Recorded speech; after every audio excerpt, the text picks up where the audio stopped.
Welcome to Issued for Construction. I'm your host, Jonathan Jacobs, and today I've got with me part 2 with the gentleman from the Design Agency.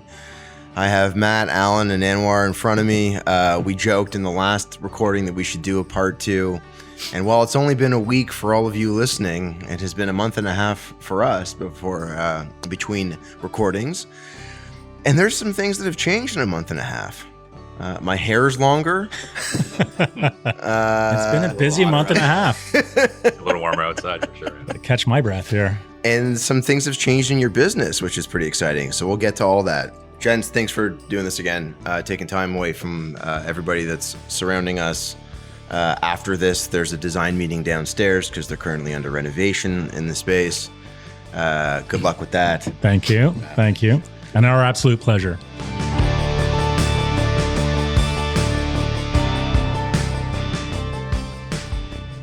Before we get further into this conversation, it's worth mentioning that these guys are mid-renovation on their own space right now, tearing things down downstairs to build something better.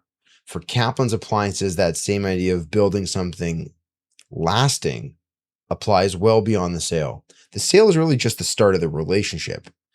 It's what's kept generations of families coming back to Kaplan's for decades.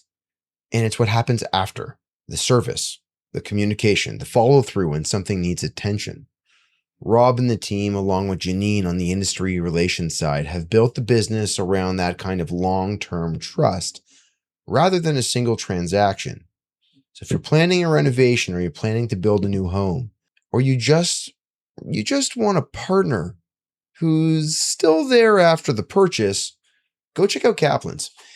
And if you're enjoying this podcast, if you have been listening, if you've been following on Instagram, and if you haven't been following on Instagram, you can do that. But if you have been listening, 5 stars, please, wherever you're listening. It's going to help with reach. It's going to help others find out about it. You're just doing your part, and I thank you for it. Now, let's go back into part 2 with Design Agency, fellas. I mean, it's just a lot of fun. Chatting with you guys has been a pleasure for me, and hopefully those listening for you as well. So let's get into it.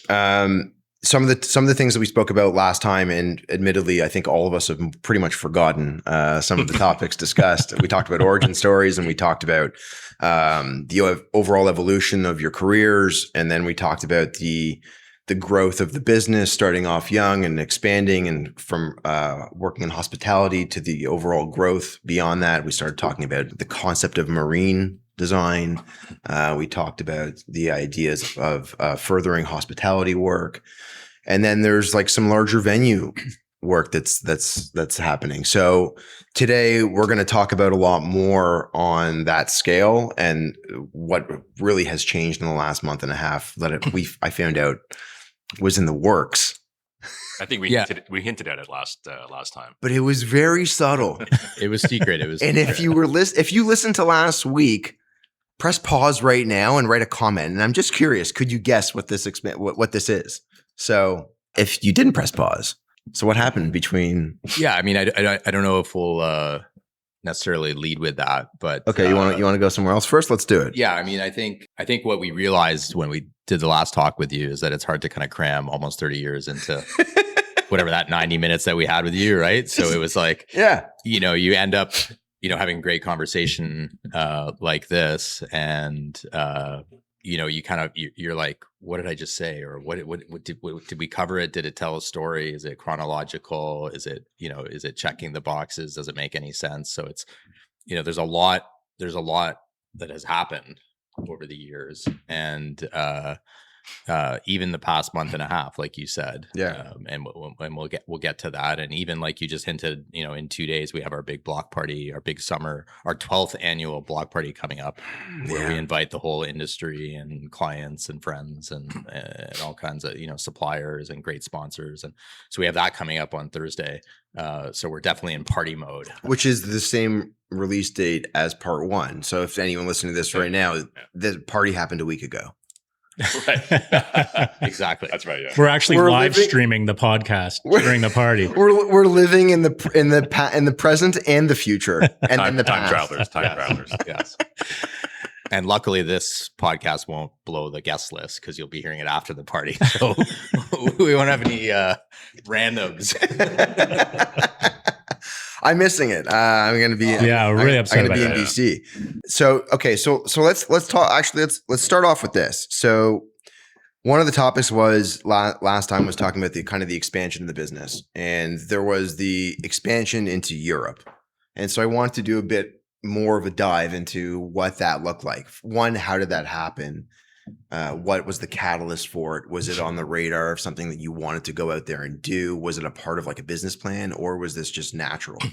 Yeah, I think to recap, if you didn't hear in the last episode, to recap sort of the magic and that was surrounding the European expansion, and kind of, I would say somewhat unplanned, but fortuitous in many ways. And, I think life and design and business is all about being in the right place at the right time and meeting people and talking about business and design. And that's exactly what happened down in New York. I think it was 2006, 2007. Mutual friend, basketball player Steve Nash, connected at a party with a gentleman by the name of Josh Wyatt, who was running private equity hospitality fund out of the UK, had some incredible ideas. Met him basically on the dance floor in New York. Can't remember what time it was at night. And, just great energy, synergy, talking about design and hospitality and travel and hotels and all that kind of stuff. And the guys and I kind of didn't think much of it at the time. And a few months later, I can't remember, you guys probably remember the exact detail, but I mean, I think it was literally like, hey, I want to work with you. Get on a plane and come to Dublin. We bought the old Jameson Brewery and we're turning it into a hotel hostel. What? Something like that. So, but that was definitely the project. But I think we literally it was a building next door. The Jameson Brewery is still there. It was a building next door. But it was attached to it. It's like a museum or something, or part of it. And it was an existing. Anyways, it was a really interesting. What was the turnaround time between receiving that message and then like getting on a plane? Oh God. Do you guys remember? Yeah, a couple months. From what I remember, yeah. And this is really testing all the brain cells left in my head. From what I remember, you went to that game, came back. Josh wasn't happy with what he was getting. He had this great concept to revolutionize this kind of hostel market, bring in the boutique hotel ideas and concepts were really starting to take off, and bring that to a market that hadn't been there. And from what I remember, he had a designer. That the group had a designer, and they were at the 11th hour. They were about to start construction. Yeah, we won't mention any names. Yeah, we won't mention names. But the design came in, and it looked very much like what had been done in the past in the industry. Because he bought a hostel company, so I left that piece of the puzzle out. So he raised all this equity and bought an existing hostel company, like Matt's saying. Yeah, and then when we looked at the design, how many hostels would have been a part of that company? I think at the time it was a mom and pop's operation. I think they had London was probably two locations. Yeah, okay. Yeah, there were two locations. Yeah. One in London and one in London and Berlin.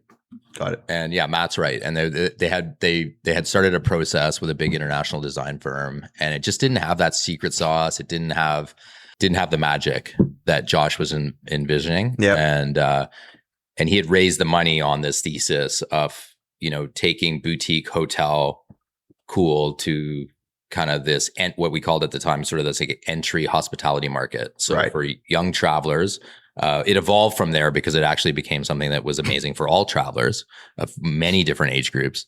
And actually really, I would say at the time defined its own category in the hotel travel industry. And he wasn't happy with the designer, and he was like, yeah, get on a plane and come save my ass and let's create some magic. And that's really what happened. And that kicked off our first project in Europe, where the three of us all started working on it together. And there was a connection to Jameson, because I remember we designed this amazing Jameson chandelier, a bunch of chandeliers with old recycled Jameson bottles. And that's cool. They're still up there now, like almost 20 years later. And I remember Jameson loving that. And, we really dove into the soul and the DNA of Dublin, and it was an up and coming area, and we really channeled everything that we loved about design with a very limited budget, and kind of made it amazing. And from there, it just started to snowball because we became their design partners, Right. ongoing. So they ended up taking on multiple opportunities. Yeah, we ended up beyond the two. Yeah. We ended up doing, well, that was the whole thing, was buy the two and then scale. So I think we ended up doing 12 in 12 European gateway cities. And it just, went from, Dublin to London, Hamburg, Barcelona, Venice, it just kept on going, Rome, Stockholm. Like, it was just an epic journey. So I'm wrapping my head around the concept of like being at a stage where your practice is growing.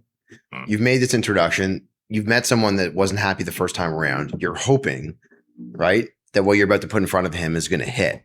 And in your mind, you're pretty confident. I assume you're pretty confident. That it should. I don't know if you're in design ever really confident. But that's it, right? Yeah. And so you present this. You get the project. It goes off. You get the two. I assume, right? Those two initially.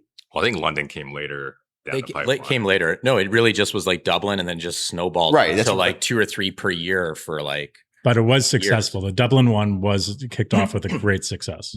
Yes. Yeah. And it was very much our ethos of like designing, good design is good business, or great design is great business. Yeah. But it also really tied into us doing what we'd always done up to that point, which is, pushing the design, being design forward, and really designing spaces that we would be happy to be in too. Like there was Tom Dixon lights and like things that were brought into this design that were, unheard of in this kind of category market. So it was also, I think, at the time was a big leap of faith on Josh's part, because quite frankly, we had never done this before. Mm-hmm. And being our first project in Europe, we were all very attached to the process and, making clients happy. But this project for us was like a big, like, hey, we have a project in Europe now, and it's kind of like a hotel, and we're going to turn it into something really, really great. Big leap of faith. Huge. Dublin was probably the smaller in terms of scope of work. It's probably not as big as the rest of them. As we started working on more, they became larger and larger and more complex. But Dublin was really our first gateway project into Europe. So then how did you establish how you would manage it?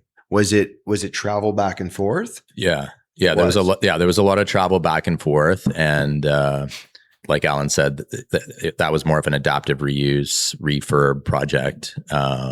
And they got much more complex into new build and conversions and all kinds of stuff when we went to different cities like Amsterdam and Hamburg and Stockholm and things like that. So it was quite a journey. But there's also like some tangential story points that kind of led to more things in Europe too, because we had one of our dearest friends and superstar designers, unfortunately, the late Rebecca Mason, was one of our earliest employees who worked with us here in Toronto. She interned with us in Toronto, and then she worked with us for a number of years, and then did her master's in interior design in Barcelona. So she moved to Barcelona, and then she graduated. She stayed. She was teaching at the time. So was she employee number 1 for Europe? She was. Yeah, she was. Yeah, she employed number 1 for Europe. She opened her office there in a work share. Yeah. And you're smiling. It just it's funny how things work. Well, I'm kind of sad too. I'm kind of sad because the whole situation that she's not with us anymore. But it was so incredibly organic and smooth, and just like it was just amazing. Like it was great. And she was very talented. And she moved back here to Toronto with her partner, and they ended up having a family here. But the weird thing is that sitting beside her in her work share was an architect from the UK, Spanish or Italian, Alessandro. And we met him because she was coming back to Toronto, and we're like, we need somebody in Spain to manage all these projects. So we actually hired him, and now he's our managing director in Europe now. So it's, they were sitting across from each other, and she was like, I'm going back to Canada. You want to take over? Do you want to take over? Yeah. So, and then it allowed us to really start growing, because we had small teams at that time around Rebecca, where we were very hands-on. We were traveling a lot. Yeah. I think it probably only got to a few people here and there, right? When we were That's with right. Rebecca, a bunch but of then freelancers here and there. Yeah. freelancers and whatnot. So we were still very scrappy and figuring it out. And we ended up doing more work for this private equity company out of the UK, which is called Patron Capital. So we've had a really good success with them for over 20 years. We did another hotel called the Spencer for them, which they exited really well. And so it led to more work and then new clients and different things. And it was kind of interesting too, because that's also when we learned the business of design from the private equity point of view, because they were buying interesting platforms, not even just all hotels, right? Like I remember we did at one point, there was a footy concept, a five-a-side footy concept, right, in the UK. And anything that didn't have good design or thoughtful design attached to it really meant that you were leaving something on the table. So if you were an investor and you bought a platform, even if it was like a five-a-side football, football fields around London and the UK, you applied design to that and branding and concepting. And that's that's what we were doing very holistically at the time, the three of us, it was because then you can get leagues in and it becomes exciting. It becomes you a build social clubhouse, hub. Yeah. you make it somewhere where you can watch games, you make the furniture more comfortable, you throw a bar in there, you have coffee, so I mean, hospitality. You hospitalitize it in a way, right? I just made that up. Is that a word?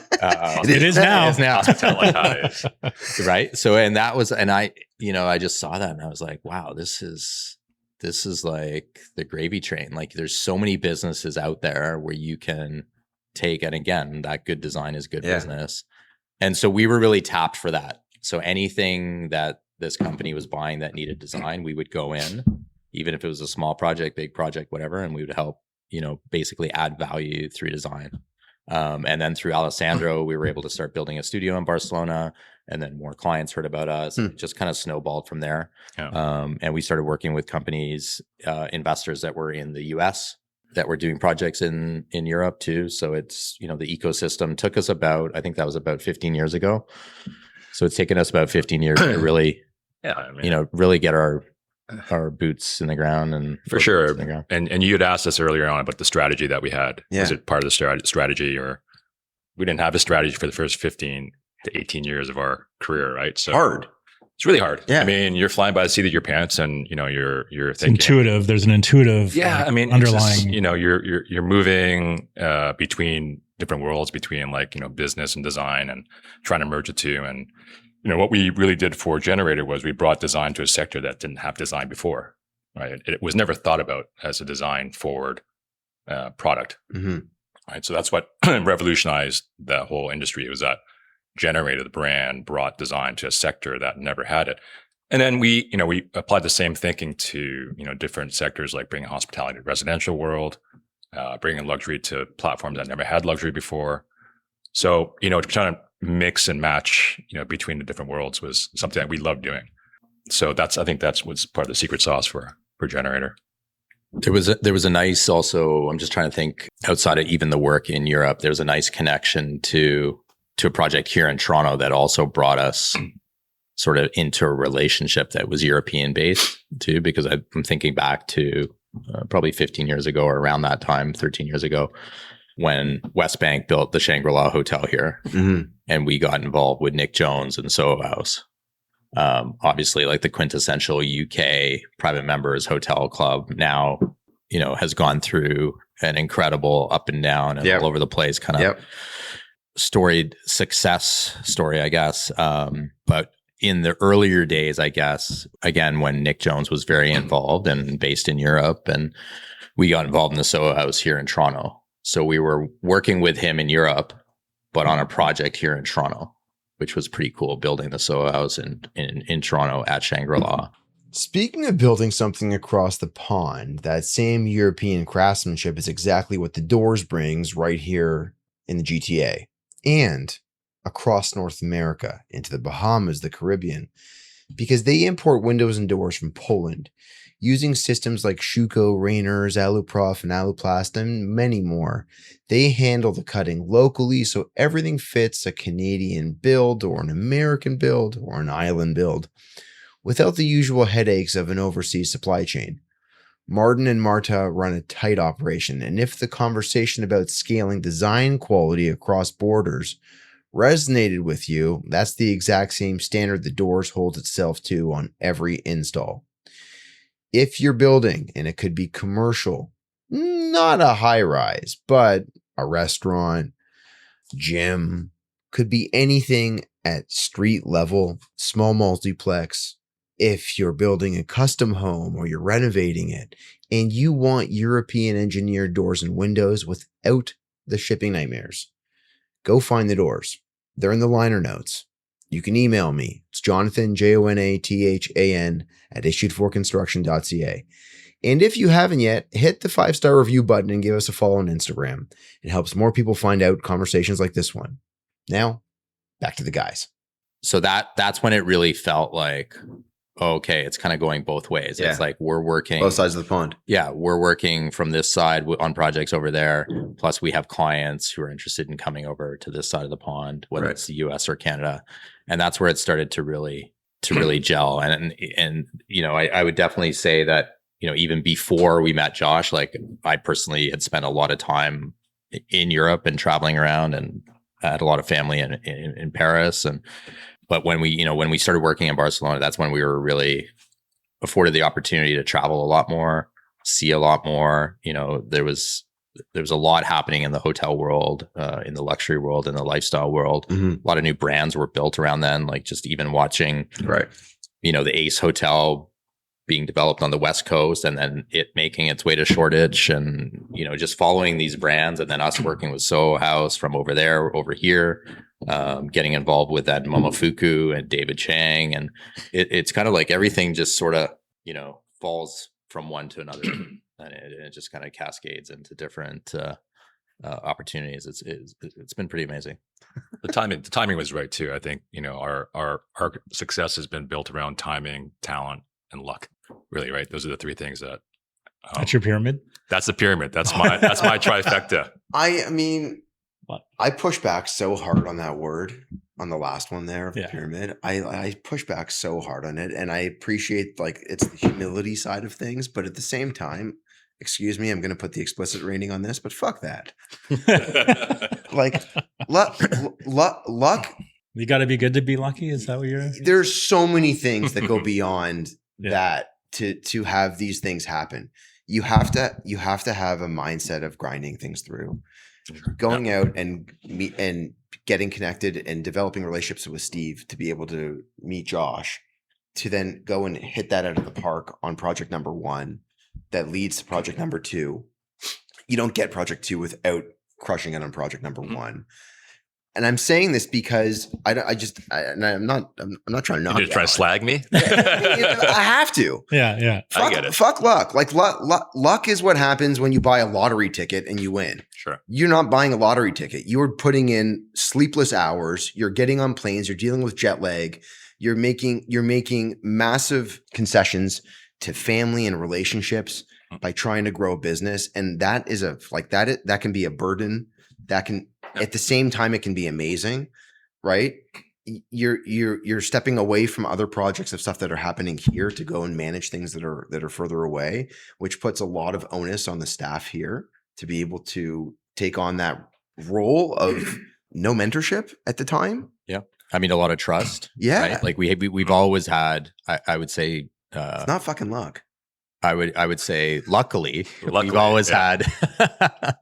I think there's always some luck involved. Luckily, we've always had amazing staff too, because you just touched on that too, right? So Yeah. you know, having, whether it was people who were here in Toronto that we could, you know, leave the reins to, or help us produce the designs and work through all the projects, or whether it's the people, you know, that helped us expand into the US. Well, so what was and Barcelona and what was the name? Sorry, and I apologize. You said her name. That was in Rebecca Europe? Mason. Rebecca. So yeah, Rebecca. even the fact that like Rebecca makes a strong enough relationship with the gentleman sitting across from her, Totally.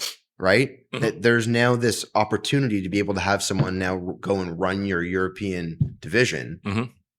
That's not luck. It's fortuitous. Yeah, fair. Ah. Fine. It's fortuitous. So you know what word actually came to me through someone else I interviewed? Do you know Vanessa Eckstein? No. She runs Block Design. Oh, yeah, graphic Okay. design Yeah, stuff. okay. So Vanessa used this word, and I've now started using it all the time. It's serendipitous, Oh yeah, Right.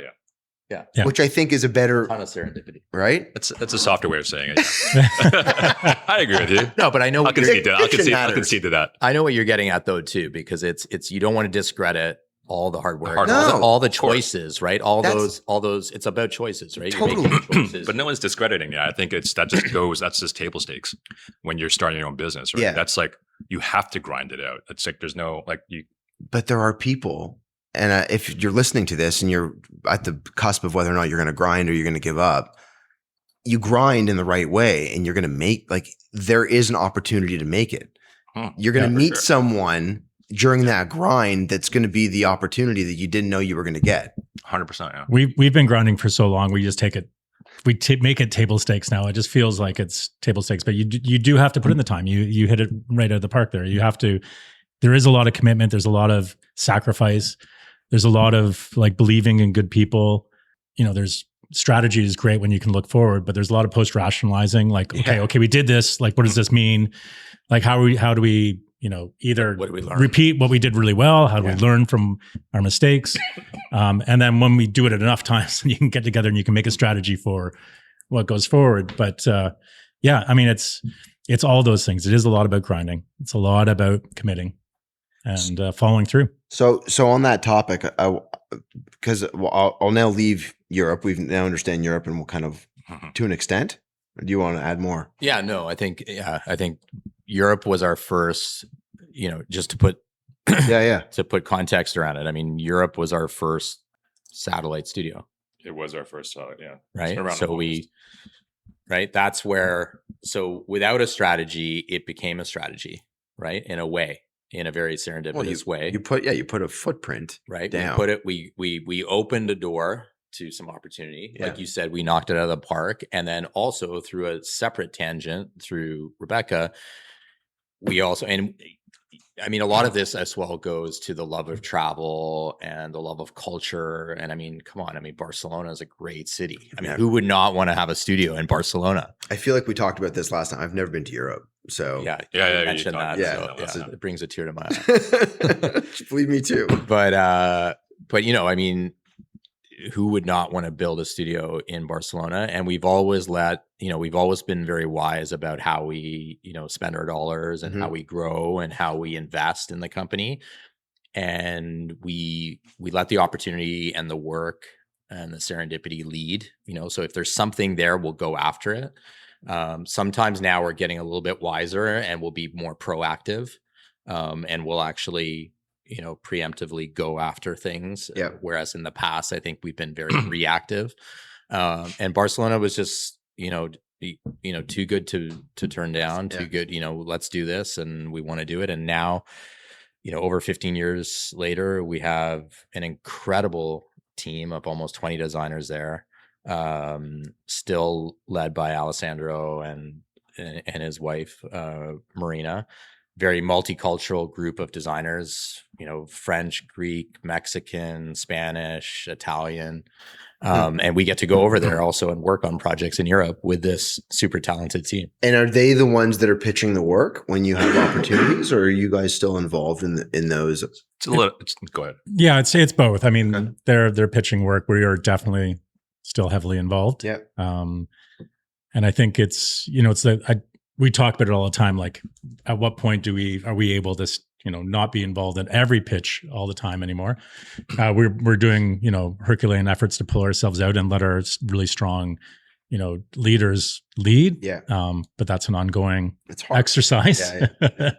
Yeah, letting go of something like that is Yeah. I could have just imagined not the easiest thing to do. I mean, we still pitch quite a bit. I mean, all three of us are involved in client, meetings, pitches, presentations. You're still young. The design. We're still yeah. design. We're still getting involved in design. I mean, Thank you. Although Thank you. I was trying to be kind. still young-ish. Matt left his walk over to the side. Yeah. Thank you.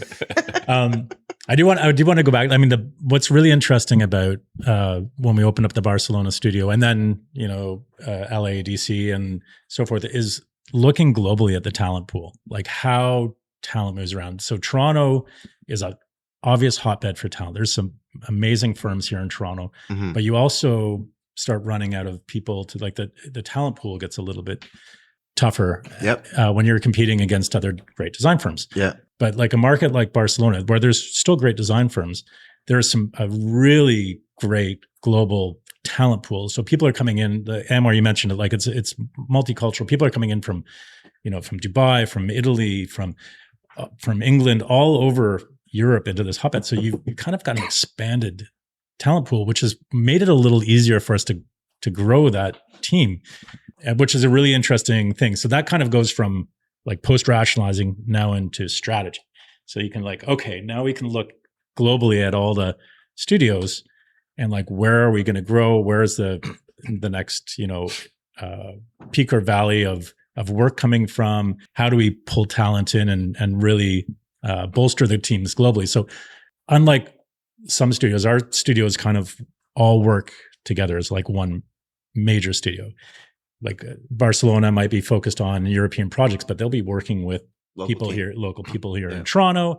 People here in Toronto will be working with people in DC.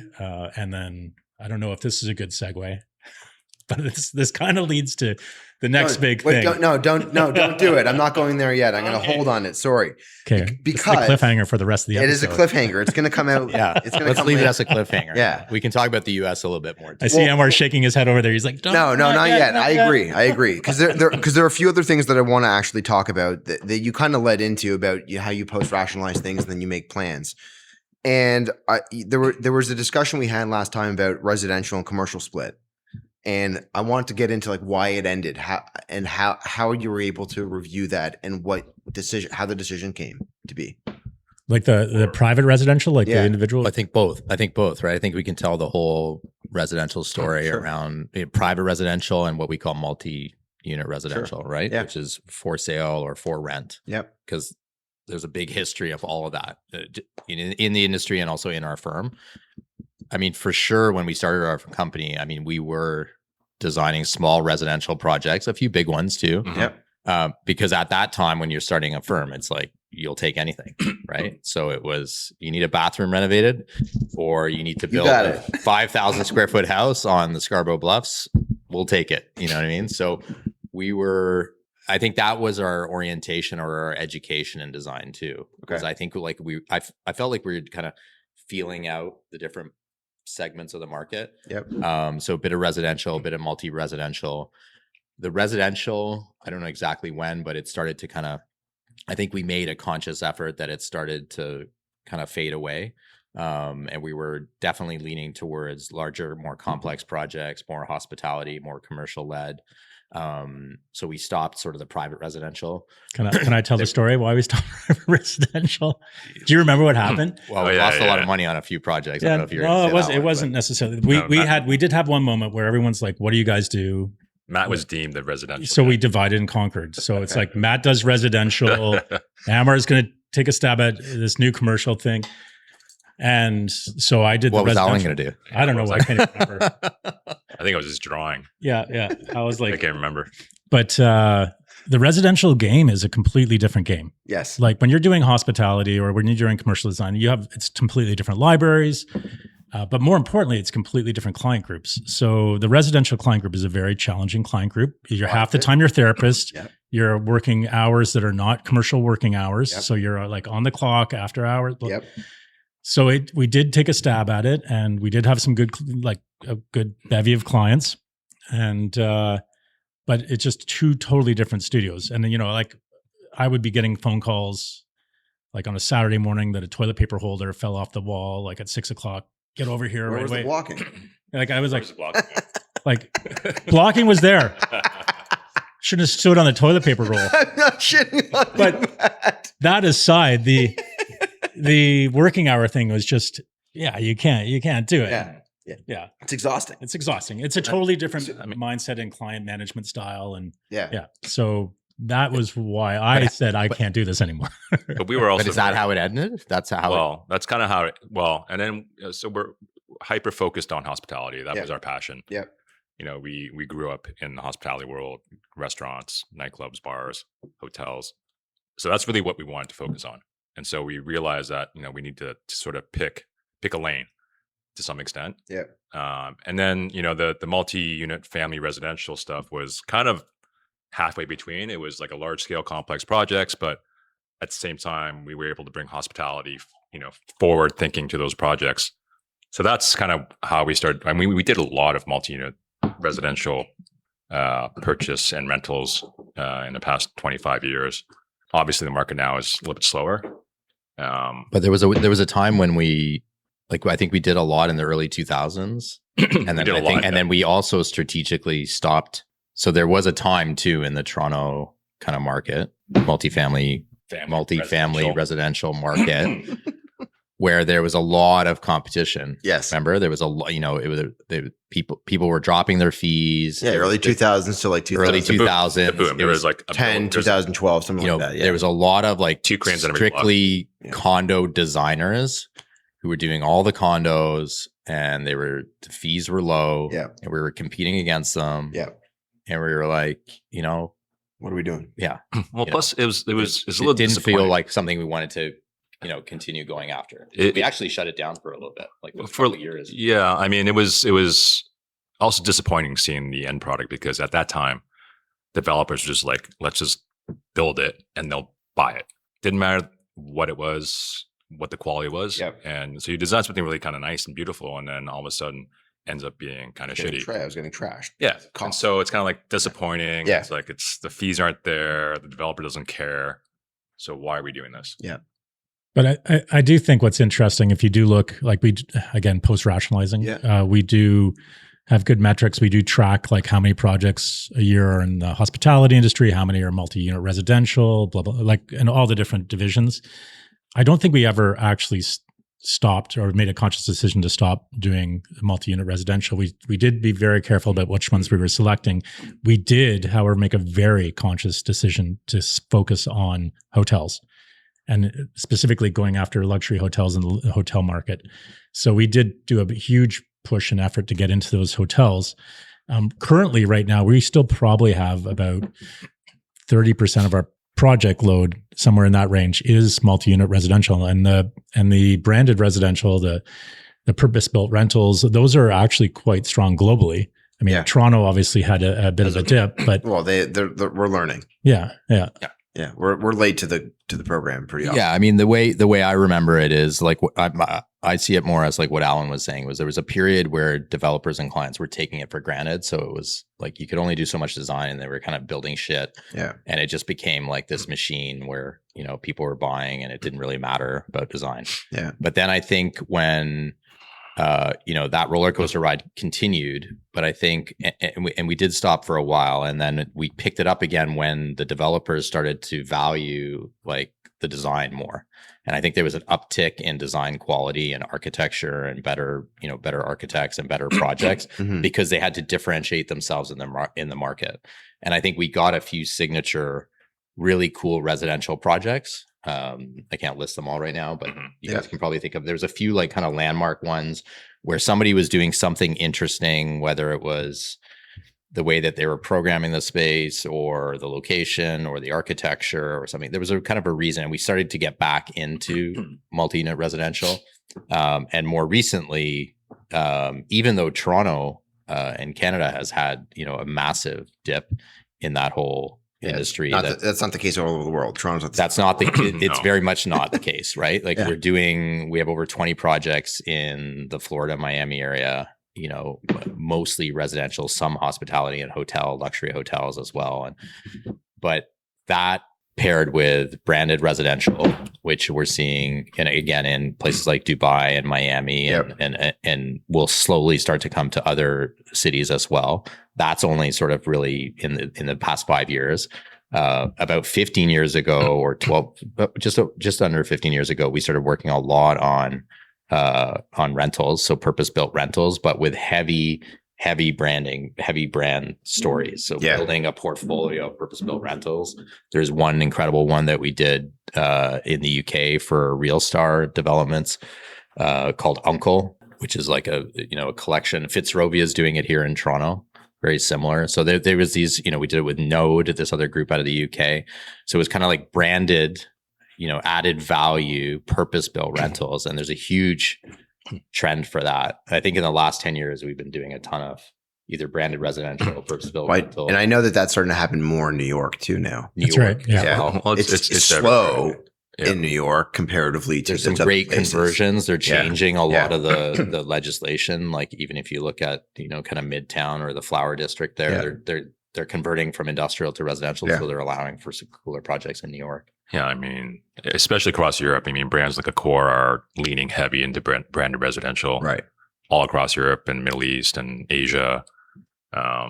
Again, like Anwar said, it's a little slower to be adapted here, but even Marriott has like Marriott by Homes now. It's like they have all these sub brands that are leaning towards a branded residential Apartments by Marriott, right? I want to ask because you alluded to it, being undercut on fees on some of this stuff. I want to get into a fee discussion, not to ask you what your fees are, but it's a curious thing where you go from being a young practice and trying to establish how are we going to set our fees? Mm-hmm. What's our time going to be on this project? You talked about losing a ton of money in res, and that's something I hear from a lot of people. It's hard. When you started, how did you establish what your fees would look like? And when you do your post-mortem on a project and you assess it, how do you then establish what it should look like on a go-forward basis? And I'm going to then ask one more. You go into a new marketplace like Europe 15 years ago. How do you establish what your fees should look like in Europe, not being in Europe? Mm-hmm. So can we unpack that? There's a lot to unpack there. I think, know. No, it's a good question. And I think our philosophy is still true to the day now. I just want to go back to the comment you made about the residential. Fees, because it's actually not true. Residential can be extremely profitable. Profitable. Can be. If you do it the right way. And if, like Matt said, if you have the stomach for it. Ironically, I'm the one who's working on we have a few secret luxury residential projects and I'm the one working on it. So I know very much what that's like, and I've been doing it for a while. So the torch has been handed off. The torch has been handed over, but thanks, Anwar. But it's slightly different scenario than what Matt had to deal with 20 years ago. Yeah. But I'm just looking for Massive. Because it is something that we talk about strategically is getting back into private residential. And we'll circle back to that maybe later in this conversation. Sure. It's interesting hearing about their renewed push into private luxury residential work, because that's exactly the kind of project where Quanta Pools shines. If a design-forward backyard is part of the vision, whether that's a resort-style pool, a spa feature, or an outdoor living space built to match the level of design happening on the inside of the home, Yuri and the Quanta team handle it. It's the kind of finishing touch that turns a beautiful house into a genuinely luxurious one. The same instinct these guys were just talking about applying to hospitality and residential work alike. So if you're thinking about a pool build this season or next, reach out to Quanta Pools. And before we keep going, if this episode has been valuable so far and you've been listening to any of the others, a 5-star review goes a long way. You can follow along on Instagram. We'll keep you posted on new episodes and clips. Everything on Quanta is in the link in the liner notes. And if you want an introduction to anybody, well, you can hit me up. It's Jonathan, JONATHAN at issuedforconstruction.ca. Now, back to the fellows at Design Agency.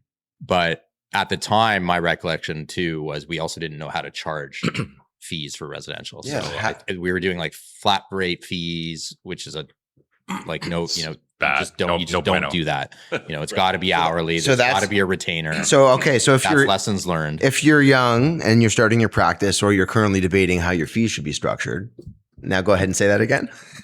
Well, you can't be doing flat fees. Don't do flat fees. For residential. For residential, it's a different game, right? Because unless you can really put boundaries around it and rails, can you? And you can't. You can't with residential. Hospitality and commercial is a totally different story, right? And and then I'll segue now into, you said, how do we set our fees for Europe? That was literally a conversation of like, what do you have in the budget to the developer, right? To Josh Wyatt at the time, it was what's in the budget? Yeah. And they were like, oh, well, we carry this amount for local architecture fees. We carry this amount for interior design. And it was literally a conversation with our clients. And we're like, okay, that sounds good. and our fee would be what they had in the budget. Another reason they love working with us, because we were on budget, right? But that was a set fee. That was a set fee, and it usually is for hospitality. Yeah. You know, Any commercial work, commercial work typically comes with a flat fee. Yeah. Right. You know, and so that's my comment on residential. And your last point about how we set our fees.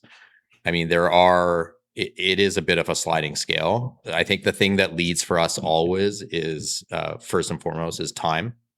So we always we have very robust systems and experienced people and software that works to calculate the time required to do the work. Okay. And we lead with that.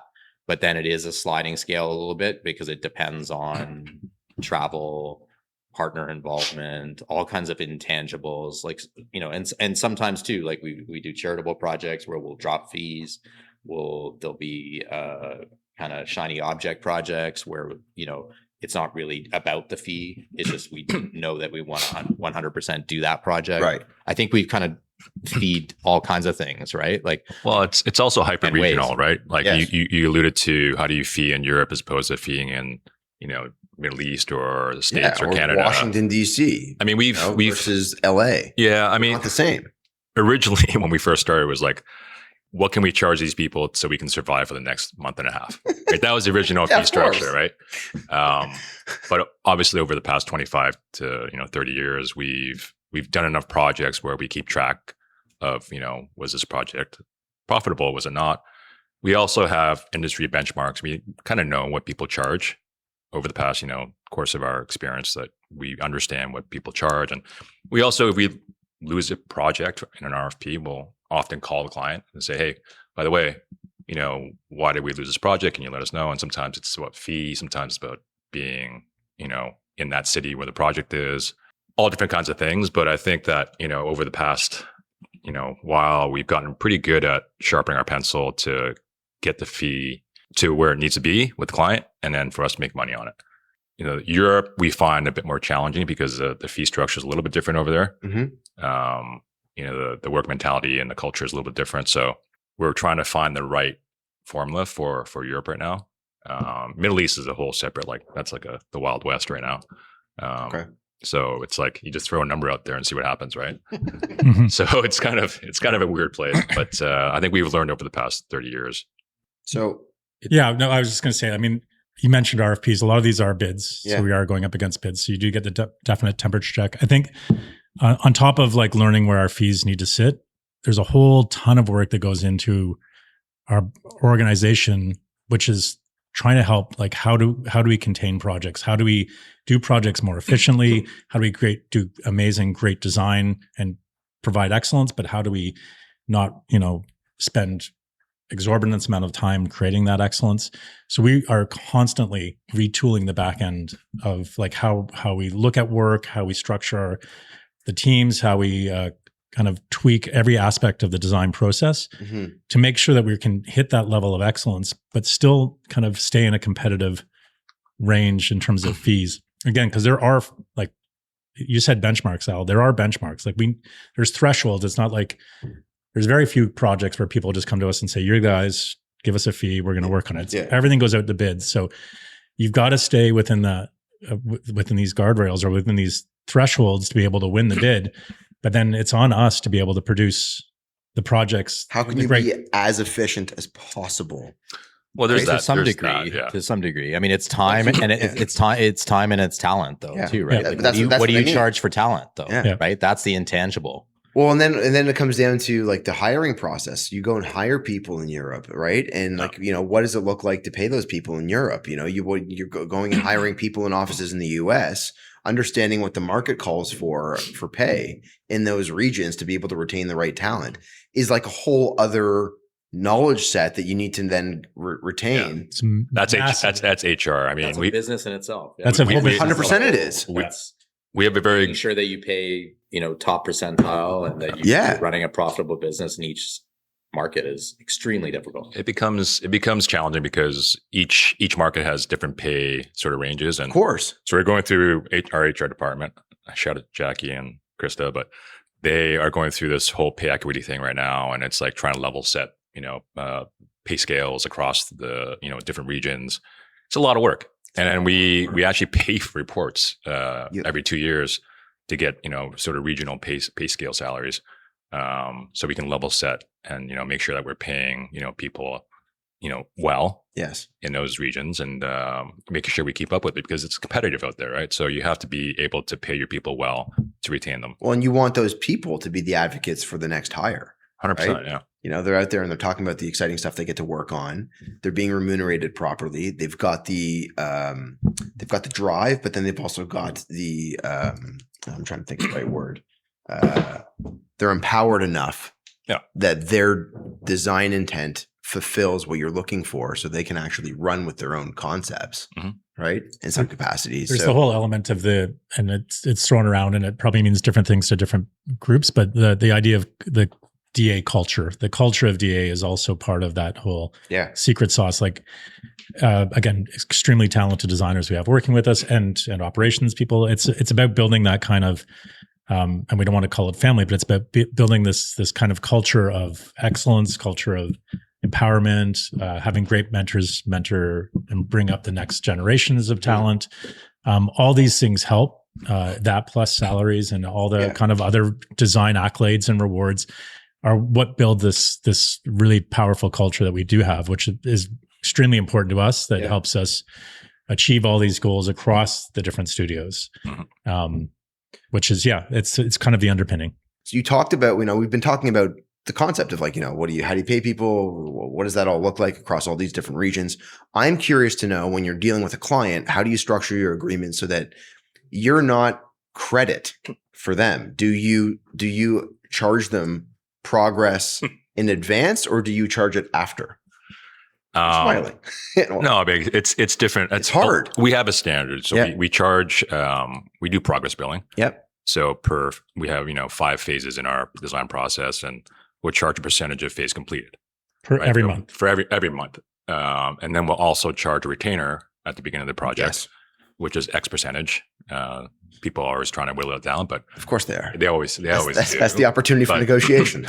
And then in their minds. And then for us, that's kind of where we attribute a portion of that retainer to every invoice, and so it kind of whittles down. By the time you finish the project, it's down to zero, right? So we always try to retain a bit of capital in the bank for that. But in theory, you're only exposed. You're exposed 30 to 31 days, right? Because you're billing for the month's work in the past. This is why Anwar's smiling. In the past is okay. So you do the work and then you bill for the month's work. Okay. I mean, the challenge is the collection cycle, right? So you invoice somebody, and 30 days passes, and then you're doing follow-ups, and so how latent are they? Our ops team is always on top of our clients to try to, for collections. Have you ever, this is just, just shot in the dark here. Have you ever looked at front loading that? What, the retainer part? No. Or what do you mean front this, loading? This is a call out to all clients who want to front load their projects and pay us in advance. What do you mean by front? What do you mean by front load? So, what do you mean by front load? 50% of the phase. 50% of the phase is paid at the commencement of the phase, and the other 50% is paid at the end. We've done that. We've done that on projects where they haven't wanted to pay a retainer. Okay. So there are, different clients work different ways. They have terms and conditions and whatnot, and we're pretty flexible. Like, we're obviously doing our due diligence on clients too, right? So they're interviewing us, we're interviewing them. Oh, you have to, but it's a tough business. I mean, cash flow is king. You got to keep the lights on. And unfortunately, we do end up, basically bankrolling a lot of clients because, like you said, 30 days turns into 90 days, turns into 180 days, and so on and so forth. And there's different circumstances for that. Yep. Those, in any business are the tough challenges that you have to navigate, figuring out your AR and how to manage that. Yeah. We wish it was easier.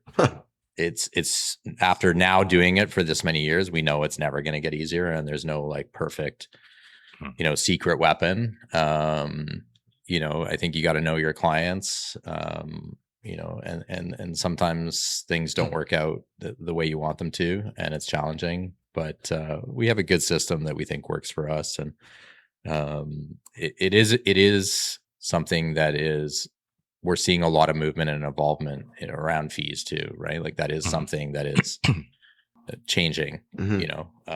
So, and you're kind of at the mercy of the industry. Yeah. Right? So, because it's like, how much is something worth? Well, how much will somebody pay for it? Yeah. Right. And Yeah. then there's, Are you a commodity or not? right. Yeah. So you've got to kind of live in that world as well. Yeah. But at the end of the day, we're trying to, you know, have great studios, have great culture, have great staff, produce great work, like, you know, and that's why we think that, you know, even though there's a lot going on, a lot of noise in the AI world and a lot, you know, there's always been advancements with technology and whatnot in architecture and design. There's value in having designers being there to, you know, to lead the project from beginning to end and make sure that it gets built and realized properly. AI is not replacing, in my humble opinion, who the hell am I? But AI is not replacing what people are doing in design yet. It's just can't happen yet. It's a tool. It's a tool. That's all. That's what it is. Yeah. If you can utilize it properly. Yeah. So it'll change the structure of things and it'll change the time for sure. But it's also nice. It doesn't change the value. It doesn't. Yeah, the value is something we fight for all the time. But it sometimes, and some really well versed clients that are organized will propose a payment schedule. Yeah, which is nice because you can tell your finance team, you know, this is when we're getting money. Yeah. Right. Which is great because then you can, their cash flow is, is there and, you know, finance is happy and we keep the lights on. So we're trying to do that more and more now.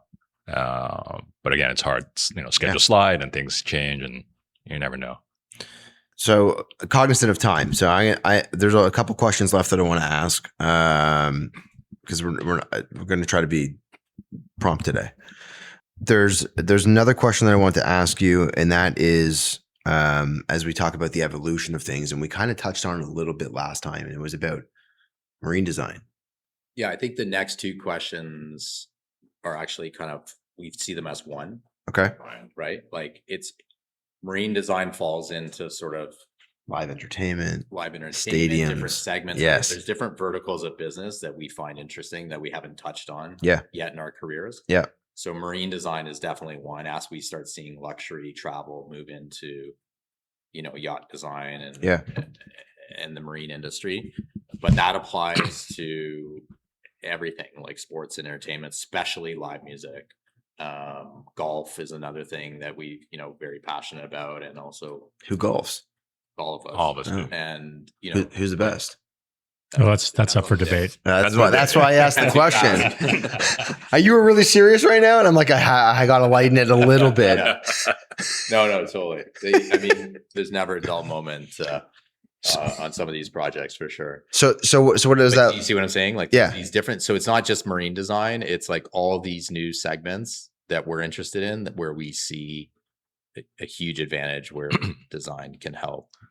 It's the same value. It's the same thing we saw 20 years ago with Generator, that opportunity to bring like a really cool design aesthetic to something that, you know, especially, I mean, you look at marine design, it's like, you know, for the past how many years, it's been pretty dire in terms of the level of design that's, you know, in marine. But more recently, you're seeing a lot of the luxury brands coming in with their own like yachts, like the Ritz-Carlton, Four Seasons, you know, Orient Express, you know, they're all coming with these kinds of like high end, super luxe, low body count, kind of like, you know, only a few people on the boat.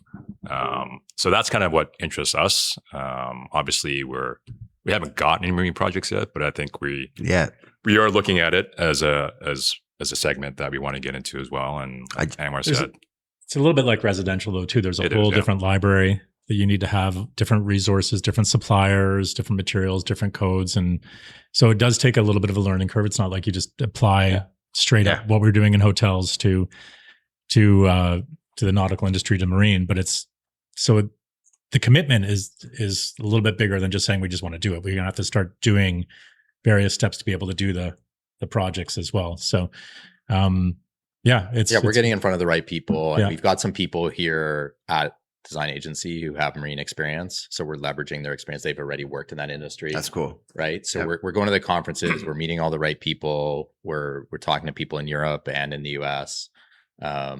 So we just see an opportunity, and with live music and entertainment, I mean, just watching the World Cup these past couple of days, like look at those stadiums and arenas. I mean, Incredible. pretty incredible. And this is something we've been tracking, I'd say, for quite a while, because we started working, and I'll just segue into kind of a project story. Like, we started working with MLSE on the Air Canada Centre, which was then getting renamed as the Scotiabank Arena. So we've been working with them for over 5 years, leading with BBB Architects, but leading a lot of the interior design, specialty spaces, hospitality driven spaces. Like, you know, you take a company like that, a franchise like MLSE, you know, Raptors, Leafs, you look at the amount of investment. Argos. Yeah. Although we haven't done much at BMO Field, and you can see that needed a lot. Oh my God. When you saw the World Cup, it was kind of embarrassing. I mean, my buddy's a Cairo for the Argos. He's got a couple of rings with them. And like, you go to a game and that place is just bare bones. Oh, yeah. So bare bones. Scrapyard. Yeah. I think actually when they first built it, they did hire us for a hot second to go in there and like paint the walls and like add a couple chairs and sofas or something like that. That's had its own kind of sad history, I would say, BMO Field, but Scotiabank Arena, you know, challenging because you're taking an old arena and you're retrofitting and you're trying to, you know, squeeze every square foot out of that space and make the best experience for the guest and for the viewer, for the fans. And we've been immersed in that for, you know, again, 5, 6, 7 years. Air Canada Centre, like or Air Canada Signature Club, like we just did the Tunnel Club there recently. We're redoing the suites. This is all part of that big $350 million reimagination of Scotiabank. And now you have Rogers coming in. So you have, I mean, this is just a Toronto multiple story. Clients. This is a Toronto story, right? Think about all the US cities. Europe. Have all the soccer pitches that exist. But what amazes me in the US is cricket, the college. Like, at the college level. Like they build ecosystems, like residential, like malls and residences, and all centered around the college arena. I have a nephew at Stanford. It's and like the description, like 80,000 person stadium, of what he gives of like what they experience there, and the culture around teams, you know, the tailgating from like you have all the alumni, that's right, the reinvestment into the school from alumni, like the funds are the sponsors. The funds are incredible. Crazy. But this desire to now be design focused and hospitality led is incredible. So we're gonna definitely jump on that bandwagon. It's something, again, we've been doing here at Scotiabank for years, and we know there's a bunch of different architects that we want to work with and it's only a handful around the world that do amazing stadium design. And so we're basically going to link ourselves to those giants that are incredible, and hopefully, you know, supercharge some of their projects and get involved in cool stuff like that. And same like marine design, there's lots of runway. But it also does flow. I mean, the sports and entertainment does flow into live music. We're doing lots of work with Live Nation. So we've done one history now here in Ottawa, which was a collab with Drake. And then we're just about to launch in August our second history in Ottawa. Again, another great Drake collaboration. So Toronto first. Toronto first. You said Ottawa twice. Yeah. Oh, sorry. My apologies. Toronto first. Ottawa's coming up. We're deep into Ottawa right now. That's why it's on my mind. But those are really exciting. Like, again, looking at different segments of live music, finding live music venues that are not like the mega stadiums, but, you know, the 2,000 to 3,000 person venues. So those I got to tell you, I credit you to that. I didn't know that you did history. Yeah. I was just there last summer for the first time. Mm-hmm. And it's the first place I've ever gone to that actually has a bar that extends the hospitality width of the entire space. And I'm like, oh, you can get a drink at this place, which is rare. Yeah.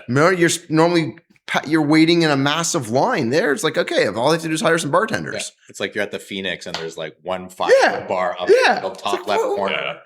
So that and you also have, for anyone listening to this, I'm going to gawk over it a little bit, but because it feels intimate.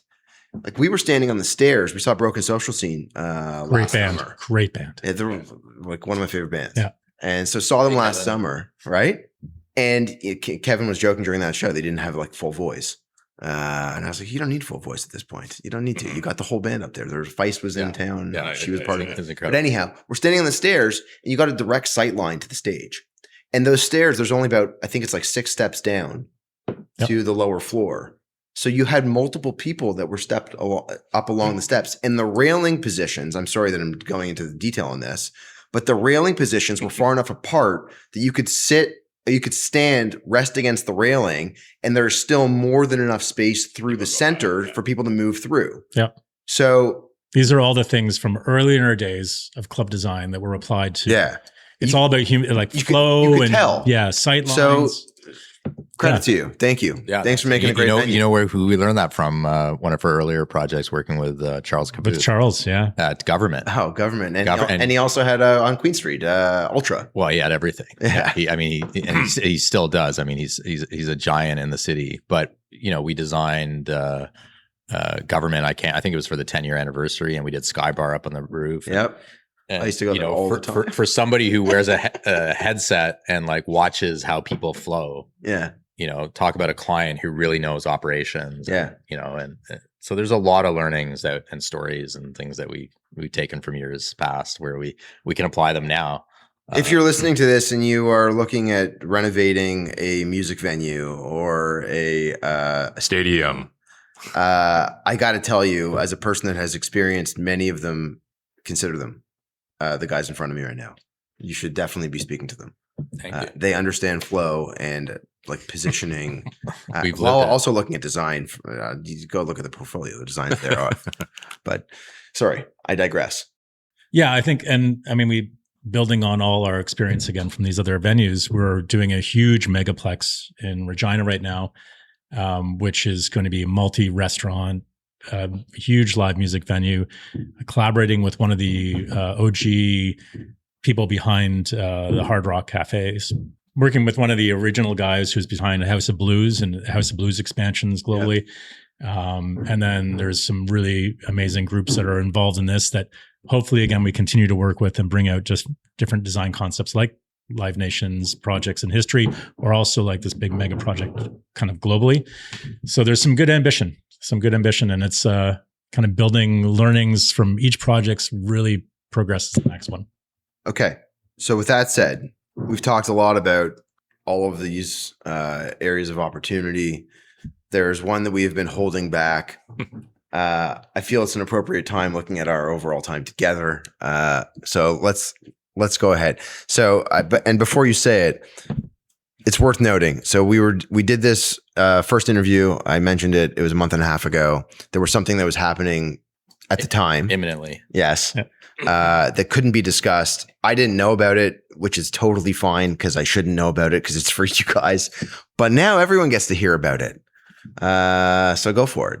Yeah, it's similar to what we were talking about with Barcelona in the US and those very serendipitous growth stories, I guess, or strategic expansions. When we last met with you, we were planning and on our way to Singapore to open a new studio there that very fortuitously came to be.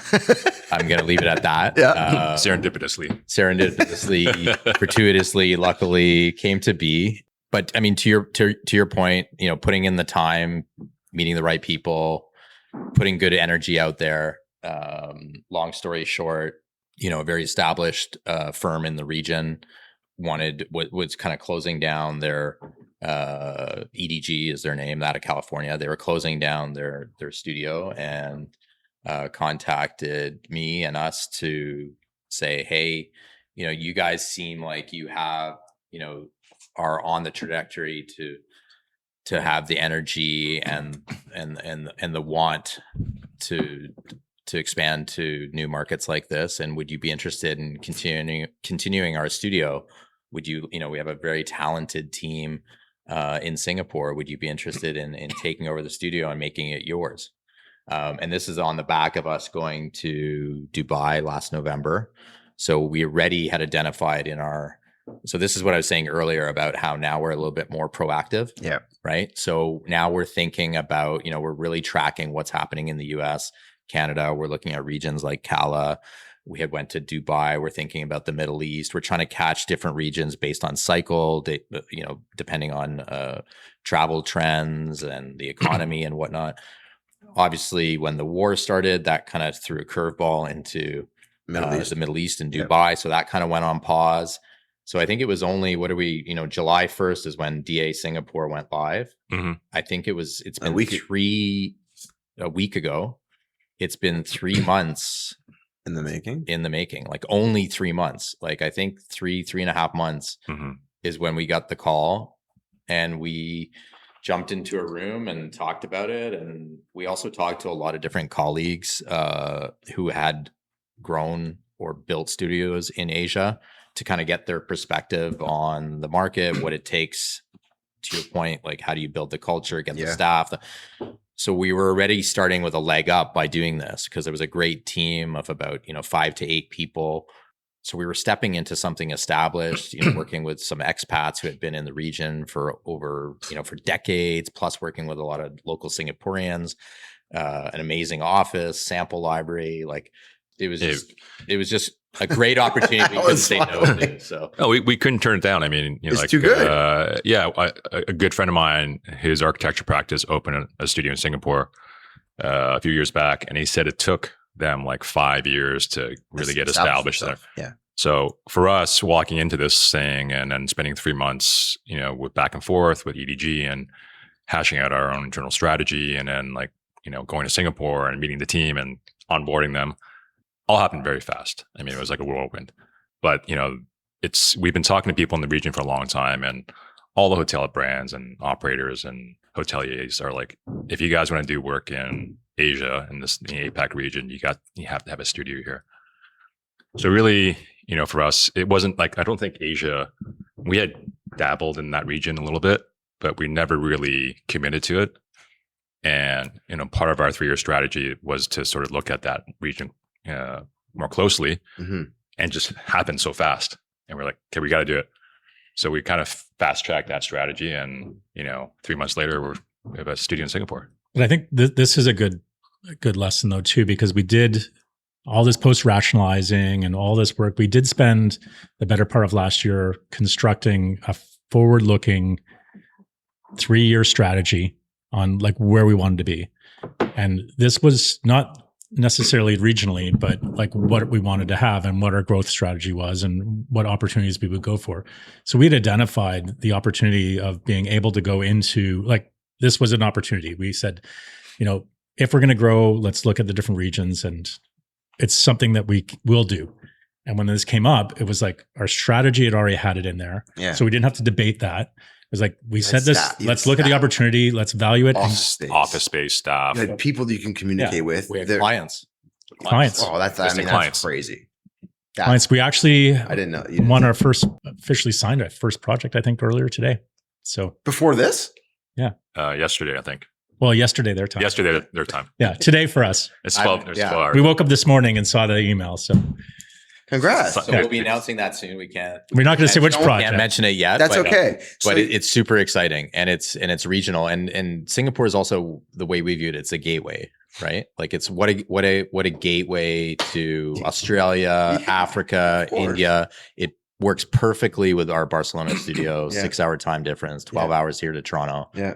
So we couldn't be more excited. It's just like, we had incredible meetings when we were there with all the brands, Four Seasons, Marriott, private developers, hospitality groups. We got the lay of the land. I mean, how could you not go out there and absolutely crush this with everything that you have developed so far? There's nothing. Yeah, you don't need wood super excited. I'm sorry. That's the plan. There's no wood in this room. No. I mean, that is everything you've done to this point leads to the opportunity to be able to have that come to you, to be able to go out there and exactly not going to wake up to an email. Yeah, why not? We're very grateful for sure. Well, the crazy part is what we can probably tell you is that the project we just landed is actually in the Middle East. Incredible. So it's again another stepping stone to get into that region. Via Singapore. Yeah. Why not? Totally not planned. Why not? So. Look, I'm looking at time, and I realize you probably have a number of other things that you do have to do. But I do want to ask I want to ask one or two other questions if you're okay with it. Yeah. Are you okay on time? Yeah, this has been fun. Let's keep going. So I want you to imagine for a second that you've got to, and from this, I'll go to a closing question. But I was driving down here, chatting with my friend Beth Lowenfeld, and she's a designer. She's got a small studio, and I was chatting about how I was going to come down and we were doing part 2. And I was like, "Do you have a question?" She's like, "Yeah, I have a question. I definitely have a question." So the question extends to the 3 of you. You can answer all 3 of you. You can answer one of you. I don't really care. But imagine you were putting the knowledge that you have today into a time capsule to yourselves 10 to 15 years ago. And right now there's a young studio that's listening to this, and they're trying to debate what is one of or 2 of the most important things that you could do to allow yourself to be successful on a go forward basis. One of the hardest lessons that you had to learn that puts you in a position to be successful later on, or perhaps it wasn't a hard lesson. Perhaps it was just grit your teeth and grind your teeth down a little bit. And that's what it was. And it's a very broad question, and it's a very hard question to answer because you actually have to stop and like, when she asked me the question, it's like, I don't know if that's a Beth. This is on you. It's a hard question. No, it's to a great answer. question. But what do you write to yourself in a time capsule? I've never asked the question before. Time capsule. No. Right. So ask the question again. So what would you say to yourself? You're going back 15 years ago, you're where you're at. Maybe you're not quite as big as where you were 15 years ago. You were on your way, but you weren't entirely sure. What do you say to yourself about how to either run your practice, how to manage staff, how to go at you pick any topic. That's a big very wide question for sure. I mean, I think for me personally, thinking back at how we started doing different things at different stages in our career, I think getting to being more strategic in our thinking and being more proactive took us a long time. Instead of being reactive. Exactly. Exactly. Being reactive is easy. Yeah. I'm not going to touch on the business side of things because I feel like that's okay. Running the business side is something different, and there's challenges and pros and cons to that, and you can learn that through different things. I mean, I learned it through the restaurant business and owning my own restaurants and whatnot, right? So, but from when I think about the 3 of us, and when I think about Beth's question and the strategy and talking to yourself 15 years ago, it's like be a little bit more strategic thinking and a little bit more proactive rather than reactive. And we also learned a lot, wish we had done a little bit earlier, was around self-promotion, which is maybe now I'm speaking to people who know this already because we're in such a world of like content and everybody gratuitously self-promotes themselves through social media and whatnot. And I mean, it only, I'd say halfway through our careers, we realized that we needed to, photograph our projects, celebrate our projects, publicize our projects, enter our projects for awards, to win awards, do things like this, like, be actively out there promoting your work. Surprisingly, that's something that we didn't do for like the first, I don't know when we met 15 years, but the first 15 years until we met Naomi Chris, who's our publicist, who's been right there with us the whole way through. I got to give a shout out to Naomi because I'm swearing again. She's the amazing. real deal. She's amazing. And that had a big impact on, I think, on everything, every story I think we've told, and we tell everybody, all the stories we've told on both these podcasts, like somehow tie back to like people hearing our story or getting to know us. And none of that happens unless you're actively like out there at conferences, or you're promoting your projects, or you're celebrating stuff, or you're winning awards. And like when that moment in time, when we started doing that, like it felt real, and it felt like, wow, there was other people around the world paying attention to what I was doing. And when you realize that as somebody who's like building a company, it's like, it feels amazing. So, I could reflect back to myself and share that experience with my earlier self. And I think that's what I would have said. I like it. Your younger self. I don't know, man. I mean, I think like just, you got to believe in yourself and the people you work with. and then surrounding yourself with the right people, because Internally and externally? both. Okay.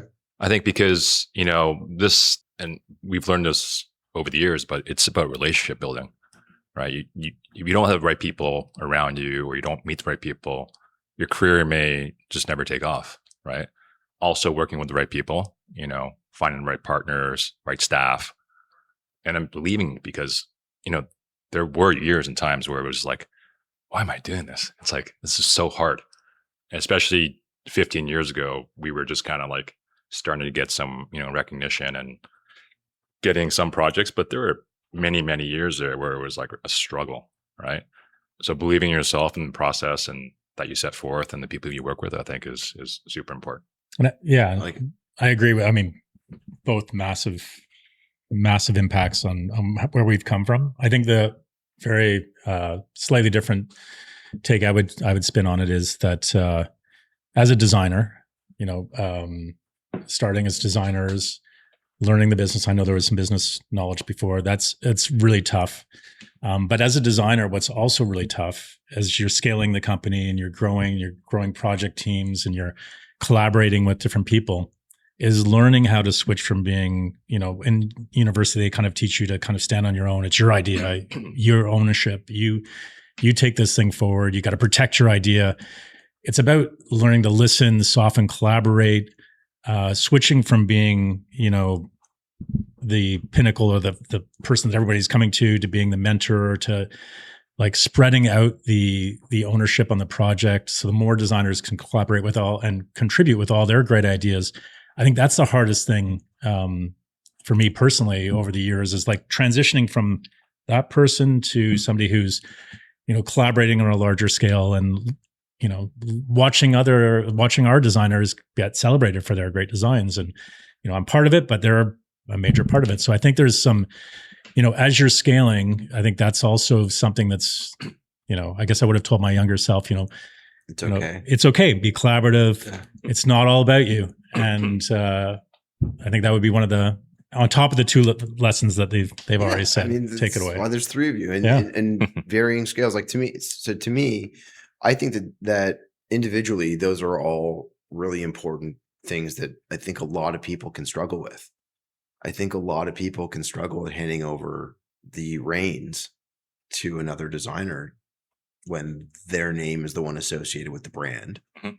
And they're the ones that are pushing to get the contract signed and all the other facets. It's hard to let go of that. It's hard to develop relationships. If you're an introvert, it's hard.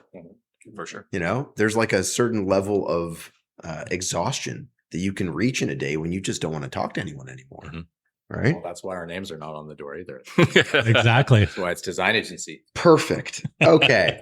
Great lead into the final question. And that was about the concept of leadership and succession. And we had talked a little bit about it last time, about there's a getaway that happens with leadership team. But what does that look like from the three of you in terms of how you lay out? You're not at a stage where you're retiring. I understand that. I get that. But how do you establish what the succession look like at this point? Have you even considered it at this point and what that plan can look like? Yeah, we're constantly, again, we've just done this rebrand. It's the first thing that comes up. Where are you guys going? What's your 10-year vision? We're constantly discussing it. It's a huge question. And it's existential. It goes into so fucking stupid. It's a crazy one. It's like when the reporter asked the guy at the end of the game, so how did you guys feel you played today? Yeah. Thanks, dimwit. If we gave it 100% effort, Yeah, 110% we really tried. out of the team. Sorry. No, but it's like a lot of effort does go into it. There's a lot of work that we've done to bring up. Again, we talked a little bit about our leadership in the last call, but that's step by step, and that goes to building the trust, building the relationships. Creating the principal layer, which is it goes ownership, and then the principals that we have are just directly below, and they're we value their leadership and their insights. We have directors. We created layers within the company, senior associates and associates, all in efforts to kind of bolster up all the core support for the studio. Well, and to give also people an opportunity to be able to see the path in front of them. 100%, right? 100%. Like their growth is like we're constantly working on the growth of the teams within the studios. But the big question is like, what does happen, and like where does this lead? And I'm just gonna throw it out there that I think it's gonna probably go. There's this organic nature of how we've grown things, and we're kind of this agility to how we bounce around when the world changes. I think like we're trying to build an idea for the 10-year path, but the world's shifting. So we're trying to stay as open as possible, all the way along, bringing people, our talented people up with us, so that in any eventuality we have, the right outcomes for everybody. Yeah, I mean, Anwar alluded to it. That's why our names are not as part of the company. So always thinking about the future and trying to help and mentor the next generation of designers and leaders to at some point maybe take over. I don't think we really finalized it in terms of what we want to do, but for sure we have. You're still growing. We're still growing. We have a group of leaders that we feel are the next generation. Yep. What that means in the next 5 to 10 years, we don't quite know yet. But the thoughts are there. The thoughts have always been there. Yeah. I think there's two parts to the succession question. Like there's the three of us, where I think on our journey together, the three of us have always asked each other, where do you want to go? Like we're constantly asking each other, every year. It's like, where are we going? Mm-hmm. What do and think that outlook or those perspectives on the company obviously come with layers of where you are in your life, what are other things that are happening, right? So it's a very personal thing at the 3-guy level, where we're doing informal conversations around our personal succession plan. But we've also, again, over the past 15 years, when we go back to my strategy question or strategy comment, like when we started thinking about strategy, we started proactively doing succession planning and succession conversations with different consultants and figuring out what that looks like. So we've kind of done, a bit of both at the 3-guy level, a little bit loosey-goosey, but I'll also like working with professionals to kind of steer us through that process. And then there's, so that's ever evolving, right? And I don't think we have a pure, clear picture. Like we still, like you said, we're not retiring. We love design. I think we're really trying to build just the best studio possible.